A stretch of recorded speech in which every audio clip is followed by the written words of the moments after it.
অনেকদিন আমার মেয়ে বললো যে আমি চিকেন রান্না করবো, আর যেমনি বলা আর আমি অমনি হাতে করে চিকেনের রেসিপিটা ওর হাতে দিয়ে দিলাম। আমি তুই কর, পেঁয়াজ কেটে দিলাম, টমেটো কুচিয়ে দিলাম, আলু কেটে দিলাম, ও কড়াতে সবকিছু দিয়ে এই যে দেখতেই পাচ্ছেন ভাজাভুজি সব শুরু করে দিয়েছে।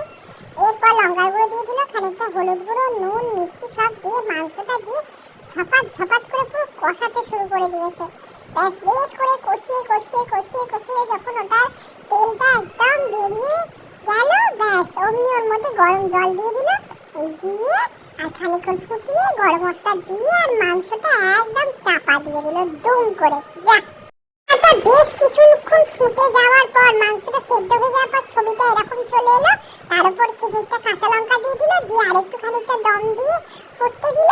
বেশ খানিকক্ষণ ফুটে যাওয়ার পর কি গন্ধ, আর থাকতেই পারলাম না, তখন ভাত বেড়ে ফেললাম আর মাংসটা বাটি করে তুলে নিয়ে সাজিয়ে ফেললাম। এরপর চলে যাব গরম গরম ভাত, লেবু আর এত সুন্দর মানানো মাংস। উফ, ভাতের মধ্যে মাংস, আলু আর ঝোল নিয়ে নিলাম, আর তস হয়েছে না। ভাতটাকে কিভাবে মাখতে হবে খালি দেখুন। তারপর মুখের মধ্যে একটুখানি নিয়ে নিলাম, অসাধারণ। আপনাদেরও দেখে খেতে ইচ্ছে করছে, তাই না?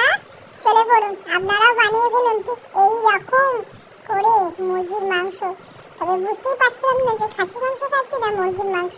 উফ, তারপর একটুখানি লেবুটা নিগড়ে নিলাম, জাস্ট অসাধারণ খেতে লাগলো। আহা হা হা, কি স্বাদ, কি গন্ধ, আহা হা হা হা, ও হো হো, কি স্বাদ। উফ, আহ।